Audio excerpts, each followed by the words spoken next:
أعوذ بالله من الشيطان الرجيم بسم الله الرحمن الرحيم يا أيها الذين آمنوا صلوا عليه وسلموا تسليما اللهم صل على محمد وآله وأصحابه أجمعين.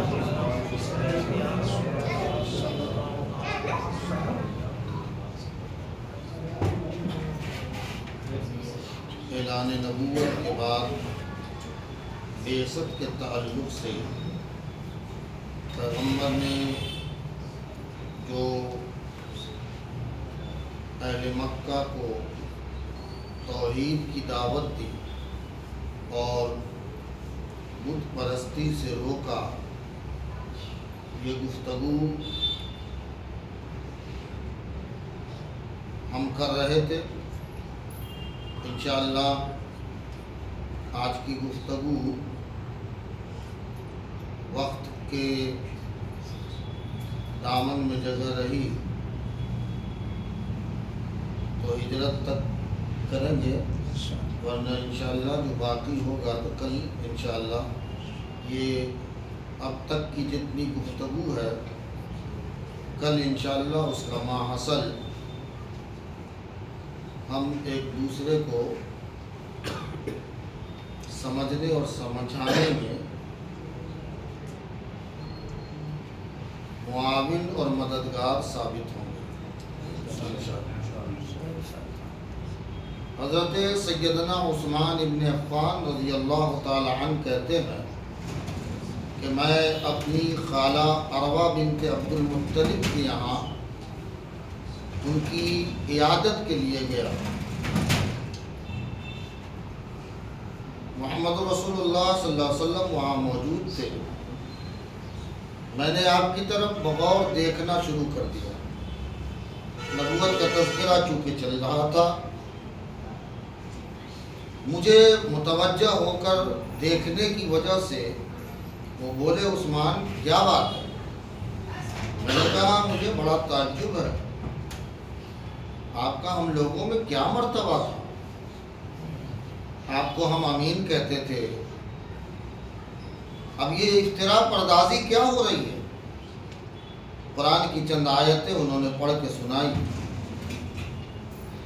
جب جانے لگے تو میں آپ کے پیچھے چل پڑا، یہاں تک کہ میں آپ کے پاس حاضر ہوا اور اسلام کا کلمہ پڑھ لیا، لا الہ الا اللہ محمد رسول اللہ. ایک دن آپ عبادت کے لیے پہاڑی کے اوپر پہنچے، عبادت کر رہے تھے. ابو جہل نے دیکھا تو ایک پتھر کھینچ کر پیغمبر کو مارا. ظاہر ہے زخمی ہو گئے، خون بہنے لگا. ایک شخص یہ منظر دیکھ رہا تھا، اس نے آپ کے چچا حمزہ سے جا کے کہہ دیا، اے حمزہ تمہاری غیرت کو کیا ہو گیا؟ ابھی شکار سے واپس ہوئے تھے، ان کے ہاتھ میں لوہے کی کمان تھی، لیے ہوئے سیدھے ابو جہل کے گھر گئے اور اس کمان سے اس زور سے اس کے سر پہ مارا کہ خون جاری ہو گیا. اس کے بعد حضرت حمزہ پیغمبر کی بارگاہ میں آئے اور کہا بھتیجے کہ میں نے تمہارا بدلہ لے لیا. ہم آپ ہوتے تو کیا جواب ہوتا ہے؟ لیکن پیغمبر نے ارشاد فرمایا چچا آپ اگر اسلام قبول کر لیتے تو میرے لیے یہ زیادہ خوشی کی بات ہوتا. بس یہ جملہ سنتے ہی حضرت حمزہ نے اسلام قبول کیا اور پڑھ لیا لا الہ الا اللہ محمد رسول اللہ.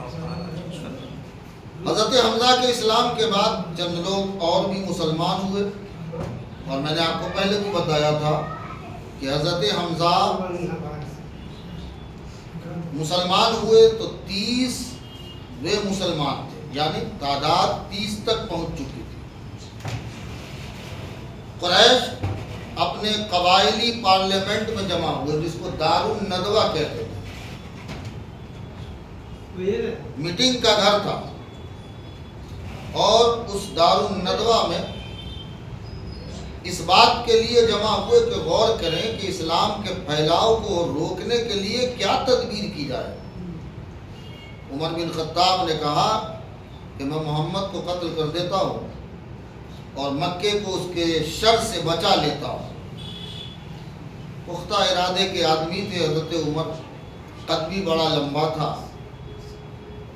ہجرت کے بعد جب مدینے میں مسجد بنائی گئی تھی تو حضرت عمر اس میں داخل ہوئے تو چھت سے ان کا سر ٹکرا گیا۔ اب اندازہ لگائیے کہ کتنے لمبے تھے۔ قبیلہ بنو مالک بنو کنانہ کے ایک شخص نے یہ کہا اور بیان کیا ہے کہ حضور علیہ السلام کو ذوالمجاز بازار میں چلتے ہوئے دیکھا۔ آپ کہہ رہے تھے لوگو لا الہ الا اللہ کہو تم فلاح پا جاؤ گے، کامیابی پالو گے۔ ابو لہب آپ پر مٹی پھینکتا اور کہتا لوگو اس سے بچو، ایسا نہ کہنا، یہ تم کو تمہارے دین سے گمراہ کر رہا ہے۔ وہ چاہتا ہے کہ تم لوگ اپنے معبود کو چھوڑ دو، مگر رسول اللہ صلی اللہ علیہ وسلم ان کی باتوں کی طرف توجہ نہیں فرماتے تھے۔ اپنے مقصد اور عزم کی طرف لو لگانا یہی سب سے بڑی کامیابی کی دلیل ہے۔ یاد رکھیے گا، آپ کا عزم کیا ہے، آپ کا مقصد کیا ہے۔ آپ شور و شرابہ اور دائیں بائیں سے الگ جدا ہو کر اپنے مقصد کی طرف بڑھتے رہیے، اس سے بڑی کامیابی کی ضمانت کوئی نہیں۔ ابو سفیان اپنی بیوی ہندا کو گھوڑے پر بٹھا کر اپنی کھیتی کی طرف روانہ ہو۔ ان کے لڑکے معاویہ بھی آ گئے۔ ابھی تک وہ حضرت معاویہ نہیں بنے، اس لیے میں سفیان اور معاویہ بول رہا ہوں۔ کبھی کبھی لوگ اس میں گستاخی کا پہلو نکال لیتے ہیں، تو موقع اور محل کو سمجھنا چاہیے، ہے نا۔ اس وقت حضرت معاویہ جو تھے وہ نوعمر تھے، گدھے پر سوار تھے۔ اتنے میں مصطفیٰ علیہ السلام کے چہرے پر نظر پڑ گئی۔ ابو سفیان نے کہا معاویہ تم اتر جاؤ۔ ذرا سوچئے گا، ابو سفیان نے کہا معاویہ تم اتر جاؤ تاکہ محمد اس پر سوار ہو جائیں۔ معاویہ کہتے میں اتر گیا، میرے گدھے اور میری سواری پر محمد صلی اللہ علیہ وسلم سوار ہو کر ہمارے آگے آگے تھوڑی دیر چلے، پھر ہم لوگوں کی طرف متوجہ ہو کر کہا اے سفیان بن حرب، اے ہند بن عتبہ، خدا کی قسم تمہیں یقیناً مرنا ہے، پھر دوبارہ زندہ کیے جاؤ گے، پھر جو نیک ہوگا جنت میں داخل ہوگا، جو برا ہوگا وہ جہنم میں جائے گا۔ ابو سفیان نے کہا کیا تم کہہ کے فارغ ہو گئے؟ آپ نے کہا ہاں۔ گدھے سے اتر گئے، سواری سے اتر گئے۔ معاویہ کہتے ہیں میں سوار ہو گیا۔ میری ماں ہندا نے ابو سفیان سے کہا کیا اسی جادوگر کے لیے تم نے میرے بیٹے کو سواری پر سے اتار دیا تھا؟ ابو سفیان نے کہا خدا کی قسم وہ جادوگر بھی نہیں ہے اور وہ جھوٹا بھی نہیں، جادوگر بھی نہیں ہے اور سچ وہ ہے جو سر چڑھ کے بولتا ہے۔ ابو جہل کی ایک خادمہ تھی جس کا نام تھا سمیہ۔ میں نے اس سے پہلے ایک اشارتاً تذکرہ کیا تھا جب حارث کا ذکر آیا تھا کہ اسلام میں پہلے شہید ہوئے۔ خواتین میں حضرت سمیہ کا ذکر آتا ہے جو ابو جہل کی خادمہ تھی، مسلمان ہو گئی۔ ابو جہل کو معلوم ہوا، کہا تم اس نئے مذہب کو چھوڑو۔ سمیہ نے کہا میں محمد کے مذہب کو نہیں چھوڑوں، تم ہمارے اوپر ظلم و ستم کے پہاڑ ڈالو۔ باندھ دیا اس کو، اتنے کوڑے مارے کہ حالت بگڑ گئی۔ ابو بکر جو اب تک 6 غلاموں کو آزاد کر چکے تھے، اہل ایمان میں سے کتنے کو؟ اب تک 6 کو۔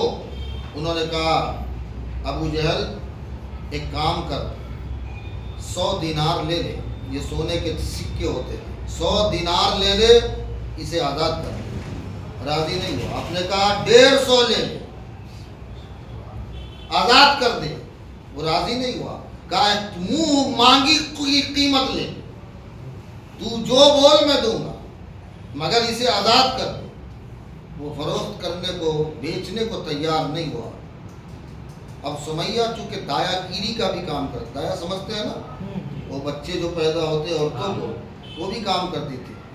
تو جن قریش کی عورتوں کے یہاں بچوں کی پیدائش میں مدد کی تھی، سب نے ابو جہل سے سفارش کی کہ نہ مارے، لیکن اس نے درخواست قبول نہیں کی. اتنے کوڑے مارے، سارا بدن زخمی ہو گیا، حرکت کی تاب نہیں رہی، مگر یہی کہتی رہی کہ میں محمد کے دین کو نہیں چھوڑوں،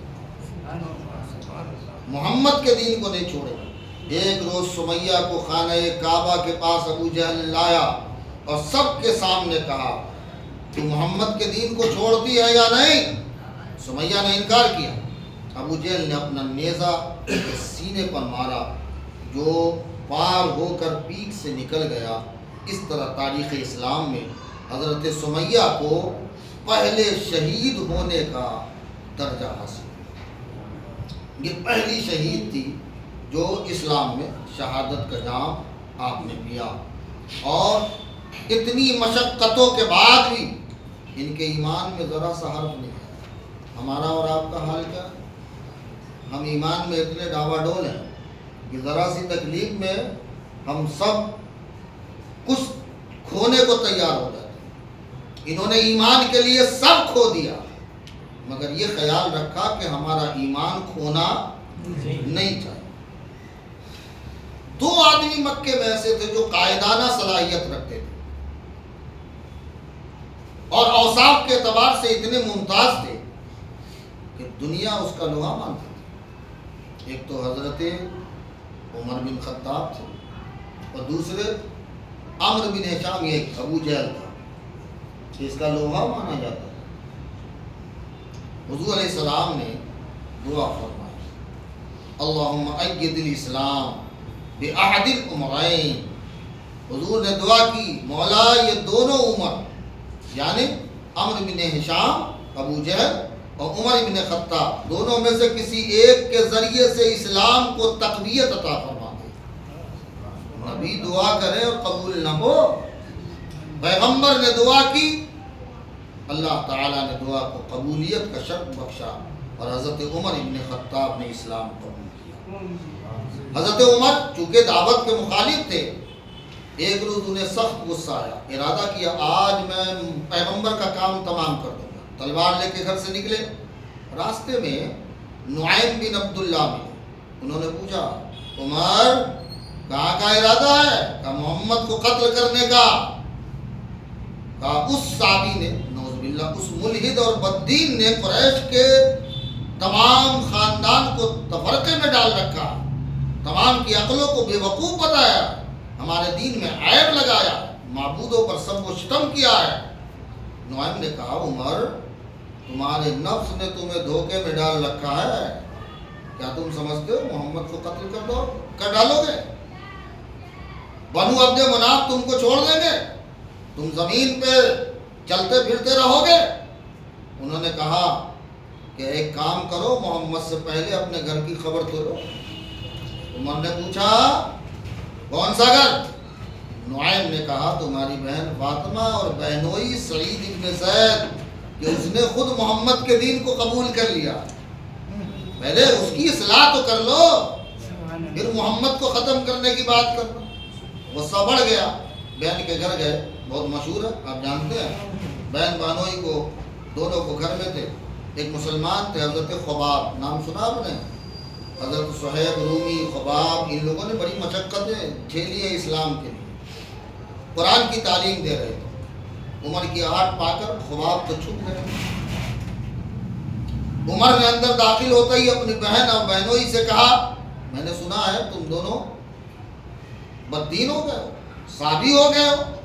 بہنوئی نے کہا عمر اگر باپ دادا کا دین برحق نہ ہو تو دوسرا دین اگر برحق ہو تو ایسی حالت میں ہم کو کیا کرنا چاہیے؟ عمر یوں ہی جلالی تھے، سن کے اور غصہ تیز ہو گیا، اتنا مارا کہ بہنوئی کو زخمی کر دیا. بہن چھوڑانے آئی تو بہنوئی کو چھوڑ کر بہن کو مارنا شروع کر دیا، چہرے سے خون بہنے لگا.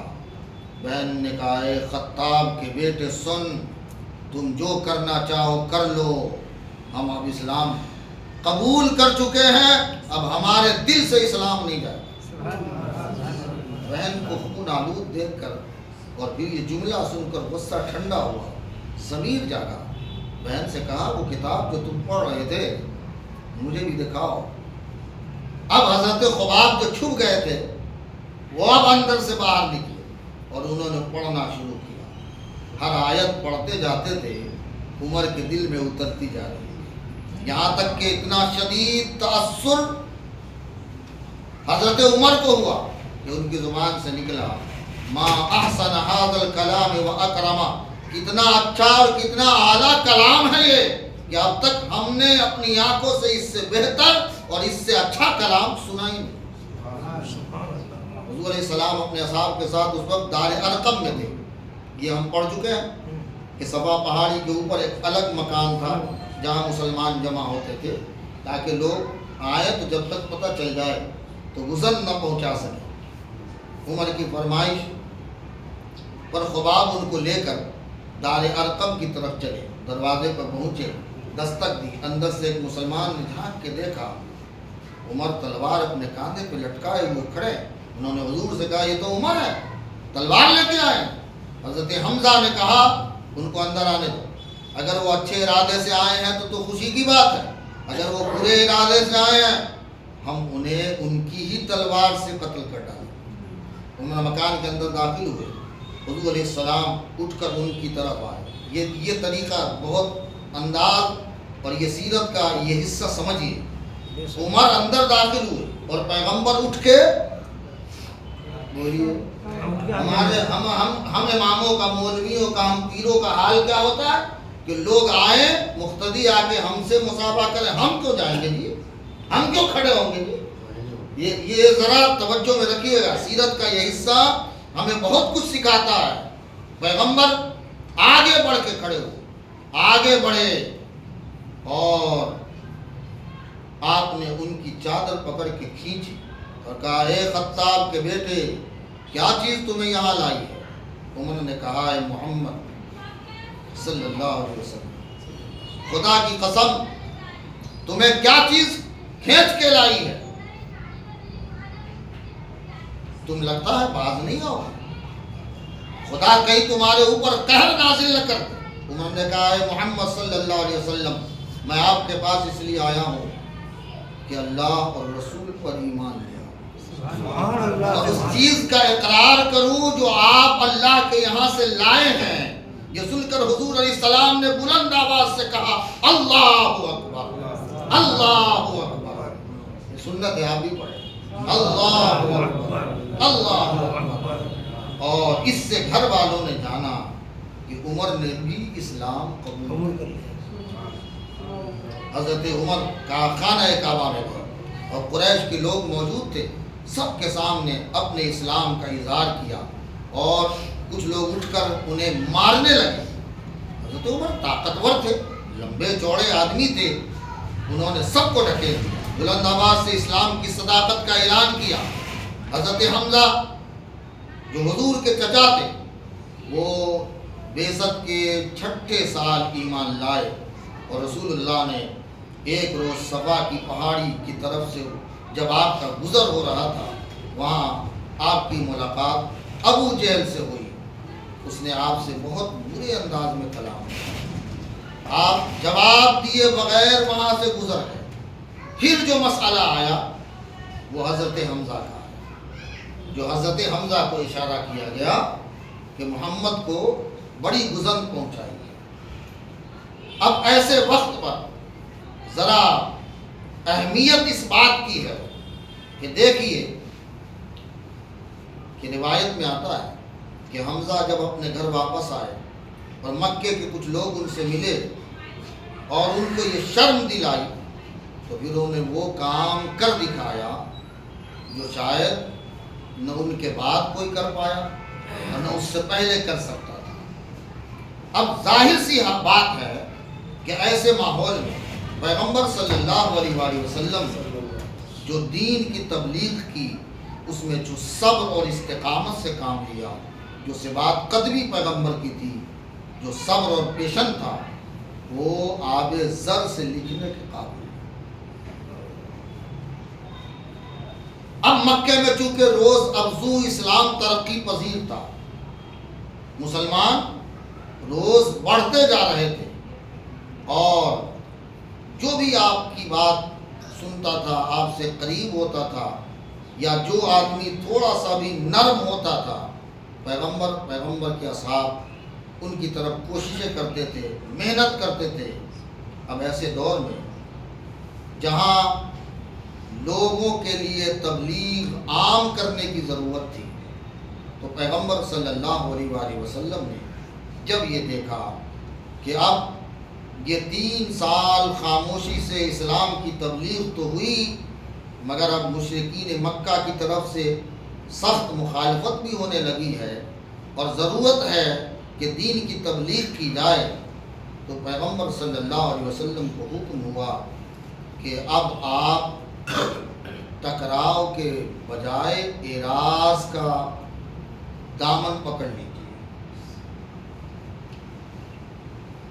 اس لیے حضور علیہ السلام اور آپ کے اصحاب جب اس وقت نماز پڑھتے تو نماز پڑھنے کے لیے وہ جگہ کا انتخاب دور دراز علاقے کا کیا کرتے تھے. حج کا موسم آتا تو حج کے موسم میں مختلف طور پر جو لوگ باہر سے تشریف لاتے تھے ان کو دعوت دیا جاتا تھا اور ان کو اسلام کی طرف مدعو قرار دیا جاتا تھا. پھر ایسے ماحول میں پیغمبر صلی اللہ علیہ وآلہ وسلم راستوں پر بیٹھ جاتے تھے. جو لوگ ان کے پاس سے گزرتا آپ انہیں ڈراتے تھے، اس سے آپ محو گفتگو ہوتے تھے. جو لوگ مینا میں، مزدلفہ میں، مختلف جگہوں میں ایک جگہ جمع ہوتے، پیغمبر وہاں پہنچ جاتے اور پہنچ کر ان کو دین کی دعوت دیتے، انہیں سمجھاتے کہ اللہ تعالی کو ایک سمجھو، اسی کی عبادت کرو، کسی کو اس کا شریک نہ ٹھہراؤ. اب ظاہر ہے ایسے ماحول میں اب ضرورت تھی کہ جب لوگوں کا زیادہ آپ کو گزند پہنچانا بہت بڑھ گیا تو پیغمبر نے ایک آخری کوشش کی. ایک روز حسب معمول آپ کعبے میں داخل ہو کر نماز پڑھ رہے تھے. ابو جہل اونٹ کی ایک اوجڑی ہاتھ میں لیے ہوئے آیا جو خون اور غلاظت سے آلودہ تھی. عرب میں مجرموں کو چند طریقوں سے پھانسی دی جاتی ہے. پہلے اس کو ذرا سمجھ لیں تو یہ سمجھنے میں آسانی ہو. وہ آپ نے سنا تو ہوگا کہ اونٹ کی اوجڑی ڈال دی، لیکن آپ کو یہ واقفیت نہیں ہے کہ یہ مسئلہ اصل میں کیا تھا. ان میں سے ایک یہ تھا کہ اونٹ کی اوجڑی جو خون یا پانی سے بھری ہوتی تھی مجرم کے سر پر یوں ڈال دیتے تھے اور اس کا سر اور چہرہ اوجڑی کے اندر چلا جاتا تھا. اور یہ ایک آدمی ہے، اس کے اوپر ڈال دیجیے تو اب ظاہر ہے کہ اوجڑی کے اندر ہوگا، چاروں طرف سے بند ہو جائے گا. اور نچلا حصہ جو تھیلی کی طرح ہوتا تھا اس کو گردن کو گھیرے میں رکھتا تھا اور اسی کو وہ باندھ دیتے تھے. اب چونکہ مجرم کا منہ اور ناک اندر جاتا، نچلا حصہ نیچے ہوتا تھا، بند ہو جاتا تھا، تو اس لیے نتیجہ یہ ہوتا تھا کہ وہ سانس نہیں لے سکتا، بالکل اندر ہوگا، بند ہو جائے گا. اب اس کی وجہ سے وہ مر جاتا. ابو جہل اور ان کے ساتھیوں نے یہی حرکت سوچی، یہ کام آسان ہے. آہستہ سے کعبے میں داخل ہوئے، اونٹ کی اوجڑی محمد صلی اللہ علیہ وسلم کے اوپر اس طرح ڈال دیا کہ آپ کا سر اور چہرہ اس کے اندر چلا گیا. اس کے بعد ابو جہل نے اس کا آخری حصہ ایک تھیلی کے سرے کی طرح آپ کی گردن کی چاروں طرف باندھ دیا. پیغمبر کو اس مصیبت سے اپنے آپ کو چھڑانے میں ناکامی ہوئی. ظاہر ہے کہ آسان نہیں تھا. کوشش کر کے آپ نے دیکھ لیا. ایک عورت جو وہاں سے گزر رہی تھی، قریش کی تھی، اس کو رحم آیا اور وہ منظر دیکھ نہ سکی، وہ چونکہ خود ان کی مدد نہیں کر سکتی تھی، حالات ایسے تھے نا. ابھی ایک خون ہو رہا ہو باہر روڈ پہ، کوئی بھی آپ جاؤ گے ڈر، اور یہاں تو وہ ابو جہل ہے، اس کی قائدانہ صلاحیت ہے، وہ قوم کا ہیرو ہے. اب ذرا سوچئے کہ وہ دوڑی ہوئی تیزی سے حضور کے مکان پہ گئی. آپ کی ایک لڑکی تھی رقیہ، ان سے کہا، وہ دوڑی ہوئی آئی اور کہا کہ جا جلدی لیٹ نہ کرنا ورنہ پھر روح جسم سے نکل سکتی ہے. فوراً پہنچی. اب جو ابو جہل کو لوگوں نے کہا اور اس نے جب دیکھا کہ رقیہ آ گئی، وہ پیچھے ہٹ گیا. حضرت رقیہ نے حجری کو کھولا، سر سے اور چہرے کو وہاں سے آپ کے نکالا. اپنے دامن سے بیٹی نے اپنے چہرے باپ کے چہرے کو صاف کیا. 1 گھنٹے تک حالت یہ تھی کہ مصطفیٰ جان رحمت حرکت نہیں کر سکتے. اب ذرا اندازہ لگایا. پھر آپ رقیہ کے سہارے آہستہ آہستہ گھر آئے. پھر اگلے دن خانہ کعبہ میں جانے لگے. ایسا لگا جیسے کل کچھ ہوا ہی. ذرا سوچیں. حسب معمول پھر قریش نے دیکھا، دوسری تدبیر سوچی. عقبہ نامی ایک شخص کے ہاتھ میں چادر لیے ننگے پاؤں کعبے میں داخل ہوا. آہستہ آپ کے پاس پہنچا. اسی وقت جب آپ سجدے میں تھے اور اس چادر کو یکبارگی آپ کے سر پر ڈالا اور ہاتھ سے اس زور سے کھینچنا شروع کیا، مارنا شروع کیا کہ پیغمبر اسلام کے ناک اور منہ دونوں خون آلود ہو گئے.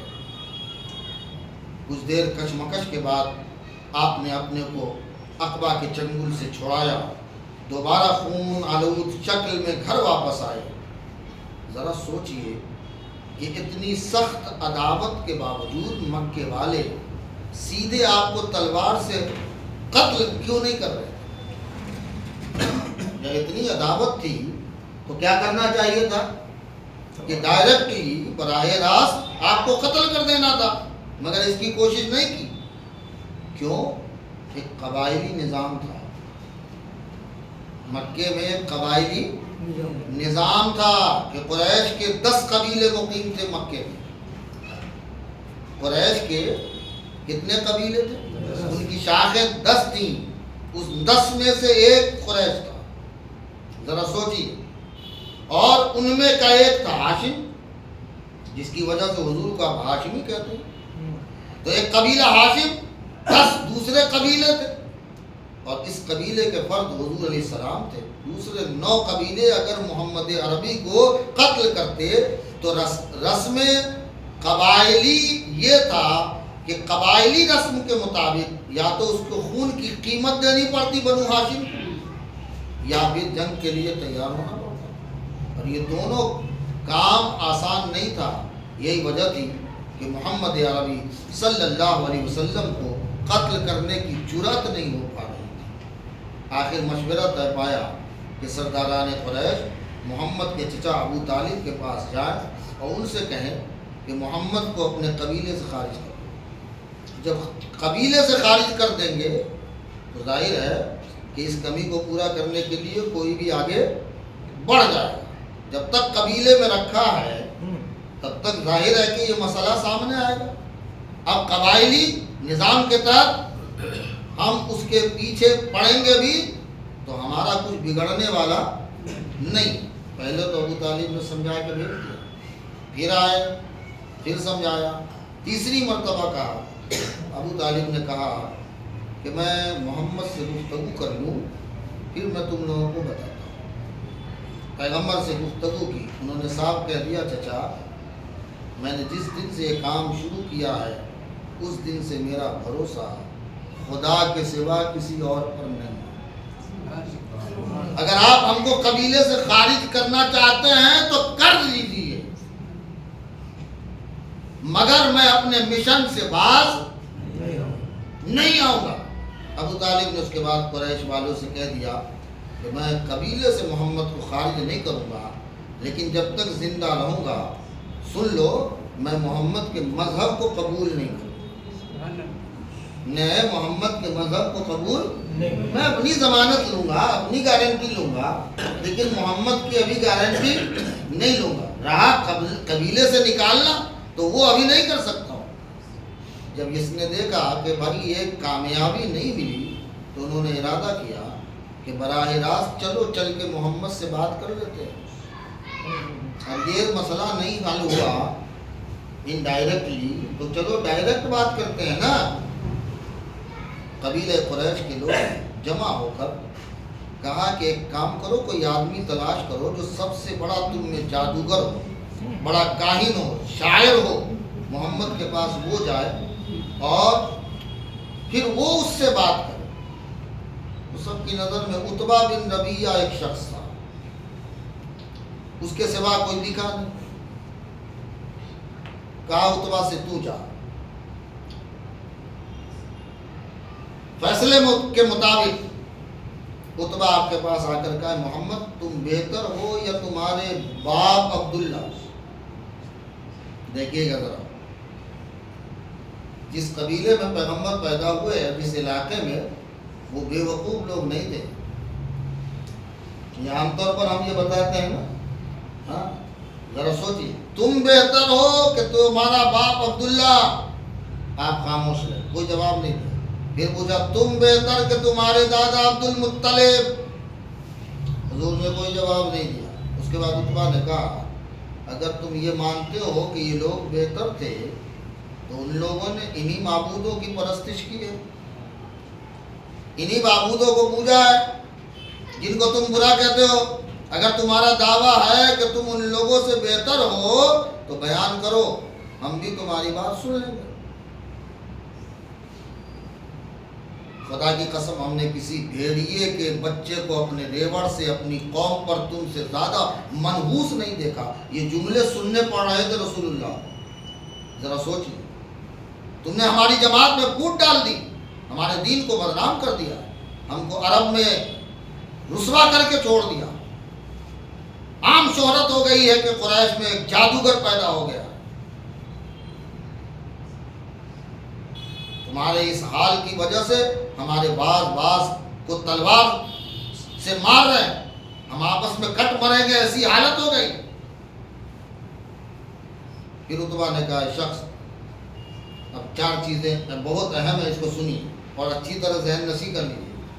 کیا ہے محمد، اگر تم پر کوئی آصیب آ گیا ہے نا تو اس کا علاج کرائے دیتے ہیں۔ میں مالدار آدمی ہوں، میں اپنا خزانہ نکال کے بھیج دوں گا، میں تمہارا علاج آصف کا کر دوں گا۔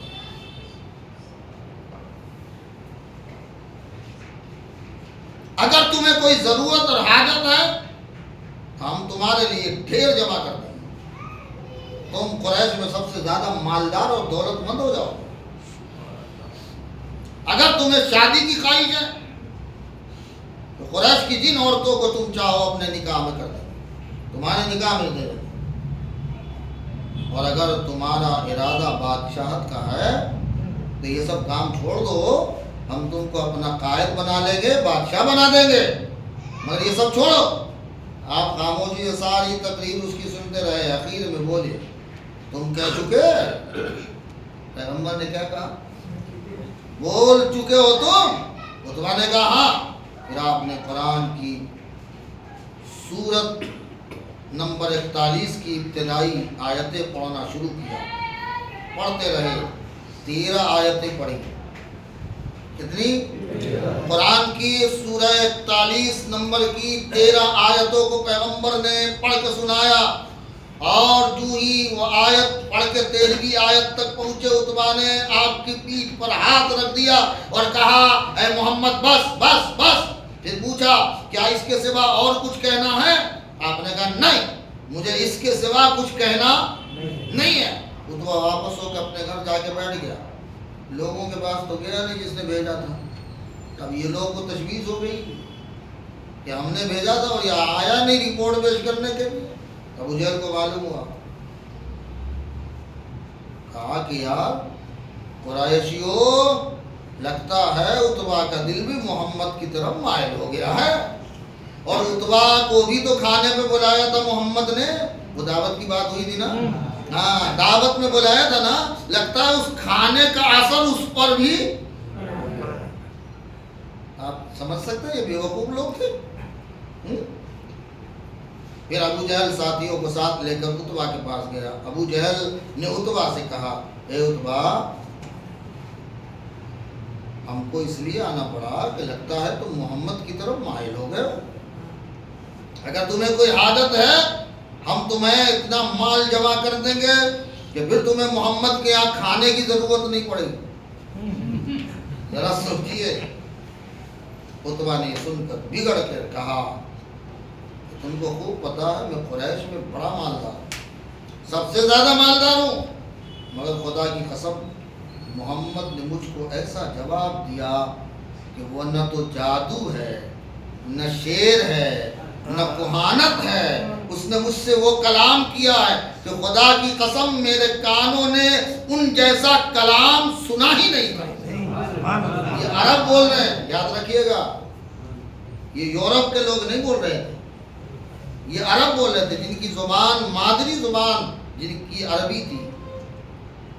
میں حیران رہ گیا کہ میں محمد کو کیا جواب. اور تمہیں تو اچھی طرح معلوم ہے محمد جھوٹا نہیں ہے, محمد کبھی جھوٹ نہیں بولتا. مجھ کو ڈر ہے کہ تم پر کہیں آسمان سے عذاب نہ اتر آئے.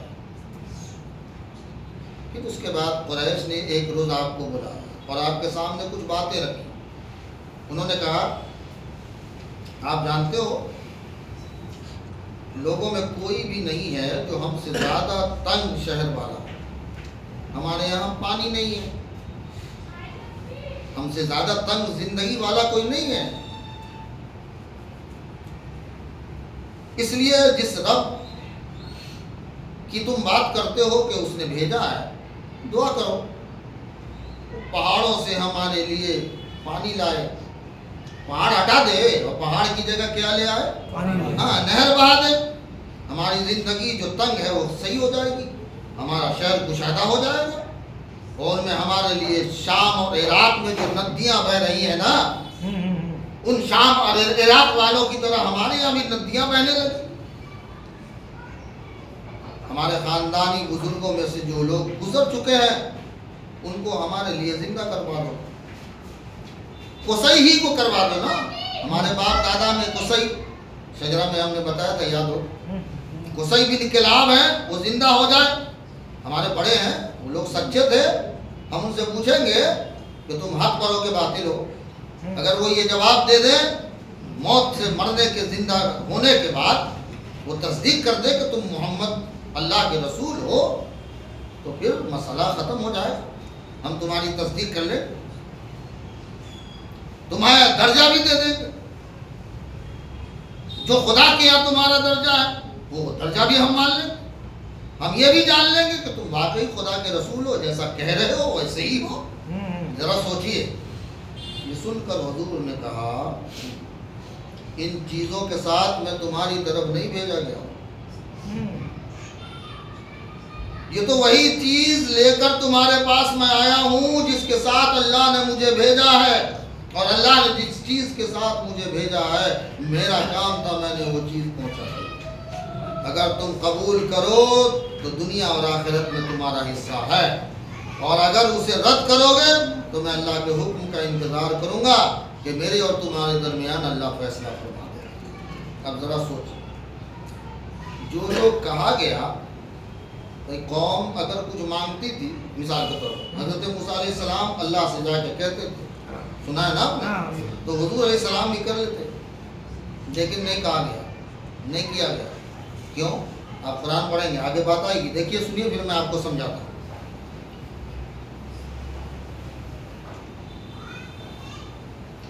قریش کے لوگوں نے کہا میرے لیے نہیں کر سکتے, تو اے محمد تم اپنے لیے کچھ کرو, اپنے رب سے سوال کرو, تمہارے ساتھ ایک فرشتہ بھیج دے جو تمہاری بات کو کی تصدیق کرے. جو تم کہتے ہو فرشتہ کہہ دے سچا ہے. اپنے رب سے کہو کہ باغ محل اور سونے چاندی کے خزانے تمہیں دے دے, اس طرح تم کو ان کاموں سے بے نیاز کر دے جس میں تم مشغول ہو چکے ہو. بازاروں میں جاتے ہو تم, تم بازاروں میں جاتے ہو جس طرح ہم جاتے ہیں، تم روزی تلاش کرتے ہو جس طرح ہم کرتے ہیں۔ اگر ایسا ہو جائے تو ہم اس درجہ اور فضیلت کو تمہارے مان لیں گے جو تمہارے رب کے یہاں تمہارا ہے، اور یہ کہ تم رسول ہو جیسا کہ تم دعویٰ کرتے ہو، یہ سب چیزیں کروا لو، ہم تمہیں رسول مان لیں گے۔ حضور نے فرمایا میں ایسا کرنے والا نہیں ہوں، حضور نے فرمایا میں ایسا کرنے والا نہیں ہوں، اور نہ میں ایسا شخص ہوں تو اپنے رب سے ان چیزوں کے لیے سوال کروں۔ اللہ نے مجھ کو خوشخبری دینے والا، ڈر سنانے والا بنا کر بھیجا ہے، اللہ نے مجھے مبشر اور منذر بنا کے بھیجا ہے۔ تم اس چیز کو قبول کر لو جس کو میں لایا ہوں، تو دنیا اور آخرت میں تمہارا حصہ ہوگا، اور اگر تم اس کو میری طرف لوٹا دو گے تو میں اللہ کے حکم کا انتظار کروں گا، میرے اور تمہارے درمیان اللہ فیصلہ جیسا فرما دے گا۔ دیکھیے یہی جواب پیغمبر کا تھا ہر جگہ، اس کے علاوہ کوئی جواب نہیں تھا۔ اچھا ایک کام کرو، اگر تم نہیں مانتے ہو ان باتوں کو تو ایک لاسٹ میں یہ کام کرو نا، تم ہم کو غلط سمجھتے ہو کہ اللہ کا قہر ہے ہمارے اوپر، ہے نا؟ تو ایک کام کرو، ہمارے اوپر آسمان کا کوئی ٹکڑا گروا دو، آسمان کا ٹکڑا گر جائے ہم تباہ برباد ہو جائیں گے۔ تم دعویٰ کرتے ہو کہ رب چاہے گا تو ایسا بھی کر دے گا، ہم اس وقت تک ایمان نہیں لائیں گے جب تک تم ایسا نہ کرو۔ حضور نے فرمایا یہ میرے اوپر نہیں، یہ اللہ کے اوپر، یہ ایسا کرنا کس کے؟ ہاں، اگر اس نے تمہارے ساتھ ایسا کرنا چاہا تو کیسا ہی کرے گا، وہ ایسا ہی کر دے گا۔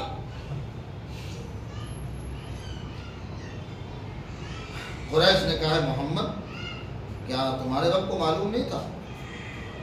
ہم تمہارے ساتھ بیٹھیں گے، تم سے وہ سوال کریں گے جو ہم نے کیا ہے، وہ چیز جو تم سے طلب کریں گے جو ہم نے تم سے طلب کیا ہے، پھر وہ بہل کرتا، ان کو سوالوں کا جواب دے دیتا ہم نے کیے ہیں، وہ تم کو بتا دیتا پہلے سے کہ اس معاملے میں تمہارے ساتھ کیا ہونے والا ہے، تو تمہارا رب پہلے سے یہ سب اطلاع دے دیتا، خبردار تم کر دیتا کہ ہم تم کو کیا جواب دینے والے ہیں۔ ہم تمہاری باتیں ماننے کو تیار نہیں ہیں، ہم کو معلوم ہے تم پڑھے لکھے تو نہیں ہو، کبھی کسی مکتب میں پڑھنے تو نہیں گئے ہو، کوئی یمامہ میں ایک شخص ہے، لگتا ہے اس کا نام رحمان ہے، وہ جو نبوت کا دعویٰ کیا تھا، اس کا نام رحمان ہے یمامہ میں، وہ تم کو یہ سب باتیں بتاتا ہے۔ ہم خدا کی قسم رحمان پر کبھی ایمان نہیں لائیں، اے محمد ہم نے اپنا عذر بیان کر دیا، ہم تم کو نہیں چھوڑیں گے، یا تو تم کو ہلاک کر دیں گے یا ہم ہلاک ہو جائیں گے۔ بعض نے تو کہا ارے ہم تو فرشتوں کی عبادت کرتے ہیں، وہ خدا کی بیٹیاں ہیں، اس لیے ہم تم کو نہیں مانیں گے۔ تم اللہ اور فرشتوں کو سامنے جب تک نہیں لاؤ گے تم کو ہم اللہ کا رسول نہیں مانیں۔ حضور علیہ السلام سن لیا ساری بات اور اٹھ کے پیغمبر کھڑے ہو، عبداللہ بن ابی امیہ وہ بھی اٹھ کے کھڑا ہوا،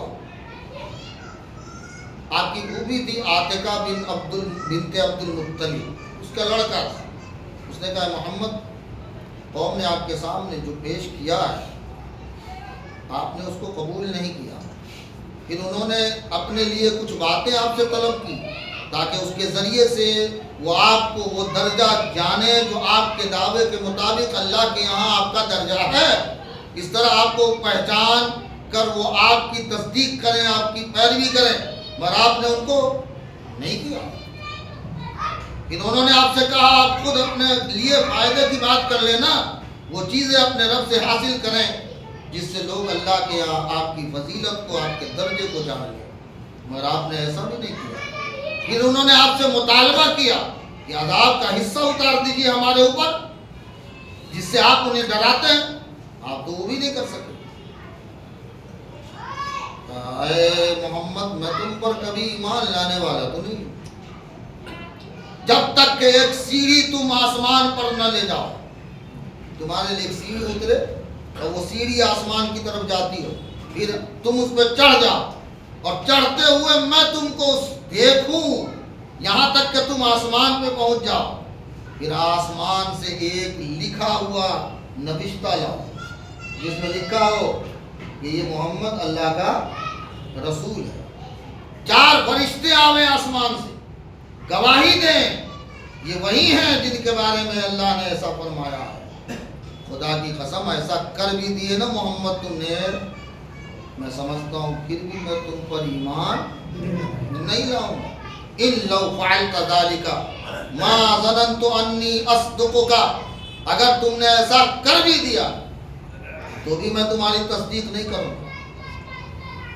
ما ظننت انی اصدقک۔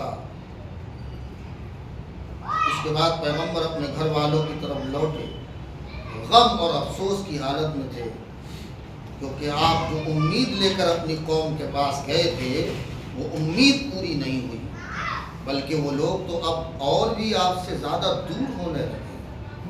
اب یہاں جو نقطہ ہے اس نقطے کی طرف آپ کی توجہ دلاتا ہوں۔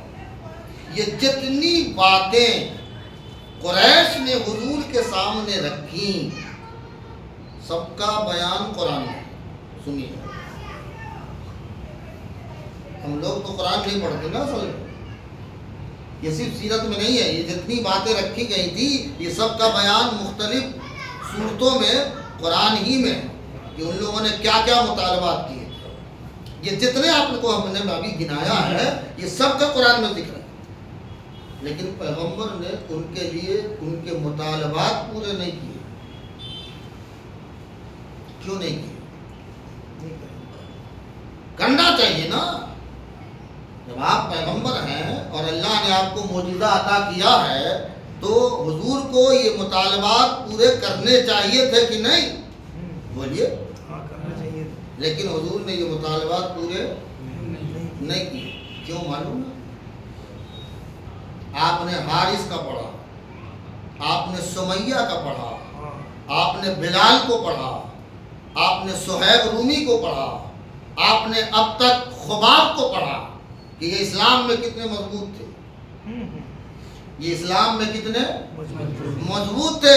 یاد رکھیے جو چمتکار کو نمسکار کر کے آتا ہے وہ کبھی مضبوط نہیں ہوتا، جو چمتکار کو نمسکار کرے وہ کبھی مضبوط نہیں ہوتا، وہ ثابت قدم کبھی نہیں رہتا۔ ثابت قدم وہی رہتا ہے جو دل اور اخلاص سے کسی کے دامن کو پکڑ لے۔ محمد عربی نے دنیا کو سمجھایا، یاد رکھو تمہیں اللہ اس کے رسول کی رضا کے لیے آنا ہے تو آؤ، ورنہ اپنے مقصد کے لیے آنا ہو تو چلو جاؤ۔ اسلام کلیئر کٹ مذہب ہے، اسلام میں اندھ بھکتی نہیں ہے۔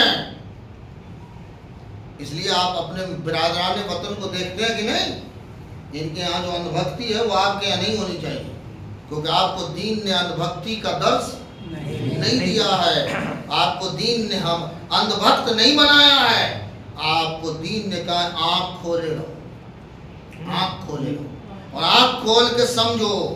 تو قرآن و سنت سے جب آپ قریب ہوں گے تب آپ اندھ بھکت کبھی نہیں بنیں گے۔ اندھ بھکت وہی بنتا ہے جو قرآن و سنت کی روشنی سے دور ہو جاتا ہے۔ بے شک اللہ سے دعا کیجئے اللہ تعالی ہمیں قرآن و سنت سے قریب رکھے، قرآن و سنت کو ہمیں پڑھنے مطالعے میں لانے اور مطالعے والوں سے قریب رہ کے ان کی مجلس کی ہم نشینی اختیار کرنے اور پھر اس مطالعے کو سننے کے بعد ہماری زندگی میں اس عملی جامہ پہنانے کی توفیق دے۔ آمین بجاہ سید المرسلین وآخر دعوانا ان الحمدللہ رب العالمین۔ السلام علیکم ورحمۃ اللہ وبرکاتہ۔ کل سے انشاءاللہ